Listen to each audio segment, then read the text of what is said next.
વક્તા પરમ પૂજ્ય ઈશ્વરચરણ સ્વામી. વિષય પરમ પૂજ્ય પ્રમુખ સ્વામી મહારાજના અંતિમ દર્શનનું આકર્ષણ. પૂજ્ય સંતોએ આપણને સ્વામી બાપાની દિવ્ય સ્મૃતિઓ આબેહૂબ જાણે પ્રત્યક્ષ આપણે પણ એનો અનુભવ કરતા હોઈએ એવી રીતે કરાવી. જે યોગી મહારાજ પોતે કહેતા કે સમર્તિ દુઃખની હરનારી છે.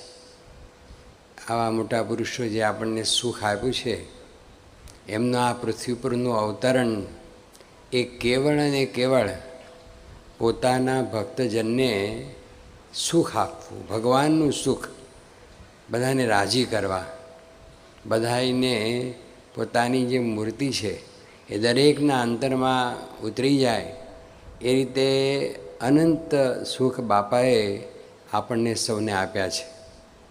અને એ રીતે આપણે જોઈએ તો હમણાં છેલ્લા દિવસોની અંદર પણ બધા જે હરિભક્તો આખી દુનિયામાંથી જે બધા દોડી દોડીને આવ્યા, બાપા છેલ્લા જે સારંગપુરમાં હતા ત્યારે આખા વિશ્વમાંથી, અમેરિકાથી, ઇંગ્લેન્ડથી, આફ્રિકાથી, ઓસ્ટ્રેલિયાથી બબે ત્રણ મહિને વારંવાર હરિભક્તો દર્શન માટે દોડતા હતા. કેટલો બધો ખર્ચ થતો હશે એમને, પણ એની પરવા નહોતી.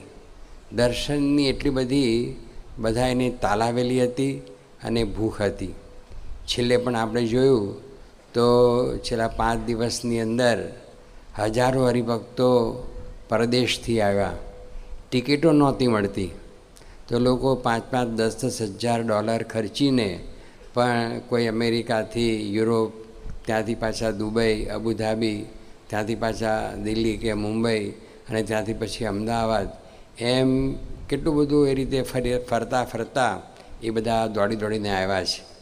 હમણાં જ સવારે જ આપણા હરિભક્ત એક ત્યાં હ્યુસ્ટનમાં મહેશભાઈ કરીને છે, નેનો કરીને ઓળખાય છે, મેં એમને પૂછ્યું કે તમે કેમ ના આવ્યા? તો એકદમ રડવા માંડ્યા અને એમણે કહ્યું કે સ્વામી, હું 50 કલાક ન્યૂયોર્ક એરપોર્ટ ઉપર પડ્યો રહ્યો, 2 ફ્લાઇટ કેન્સલ થઈ ગઈ અને હું આવી શક્યો નહીં. અને બાપાના દર્શન, જે છેલ્લા દર્શન એ મને થયા નહીં. એકદમ આમ ગમગીન હતા અને રડતા હતા. લોકોએ ખૂબ દાખલો કરીને, કોઈના પાસપોર્ટ તૈયાર ન હોય, કોઈને બીજું કંઈ તૈયાર ન હોય. આપણા નેરોબીના પૂજારી શાંતુભાઈ, એનો પાસપોર્ટ કંઈક ત્યાં ઓફિસમાં આપ્યો હશે અને આ પ્રસંગ બન્યો તો એ તો ત્યાં કેન્યા એમ્બેસીમાં જઈને પોકે રડવા માંડ્યા. તો ઓલા કાળિયા ઓફિસર ગભરાઈ ગયા કે આ માણસ છે કોણ, આવી રીતે રડે છે. પછી પૂછ્યું તો કે મારે તો મારા ગુરુ આ રીતે ધામમાં ગયા છે, મારે ઇન્ડિયા જવું છે, મારો પાસપોર્ટ આ રીતે કંઈક અહીંયા પડ્યો છે. તો જે એમની આખી એક વેદના હતી એ જોઈને એ કાળિયા જે ઓફિસર, એમને દયા આવી ગઈ. તાત્કાલિક બીજો નવો પાસપોર્ટ ત્યાં કરી આપ્યો, પરમિશન આપી દીધી અને એ પોતે અહીંયા આગળ ઇન્ડિયા પહોંચ્યા. એક આપણા હરિભક્ત અમદાવાદના છે, એ ત્યાં આગળ બ્રિટિશ ગિયાના, સાઉથ અમેરિકા રહે છે, ત્યાંથી દોડીને અહીંયા આગળ આવી ગયા. આખી દુનિયામાંથી લોકો દોડી અને બાપાની એક છેલ્લી ઝલક, એક છેલ્લી ઝાંખી, ભલે આખી જિંદગી બધાએ સુખ લીધેલું છે અને બધાએ સમાગમ કર્યો, વાતો સાંભળી, સેવા કરી, ભક્તિ કરી, પણ છેલ્લી ઝલક એને માટે આપણે જોયું તો લાખો માણસો દેશમાંથી, આખી દુનિયામાંથી દર્શને આવ્યા અને બધા એ રીતે બાપાના દર્શનથી તૃપ્ત થયા. બાપાની મૂર્તિ પણ જાણે હમણાં બોલશે એવા પોતે ત્યાં આગળ બિરાજમાન હતા. આપણે ખરેખર બહુ ભાગ્યશાળી છીએ. પ્રમુખ સ્વામી મહારાજે આપણને અનંત સુખ આપ્યા છે.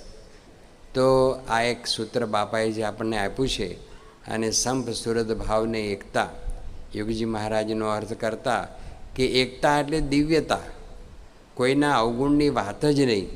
સ્વામી કે જો આપણે એકબીજાના અવગુણની વાત કરીએ ને તો મોટા પુરુષ કુરાજી થાય છે, અને સ્વામી કે જો આપણે એકબીજાના ગુણની વાત કરીએ તો યોગી મહારાજ કે અમે એની માળા ફેરવીએ છીએ.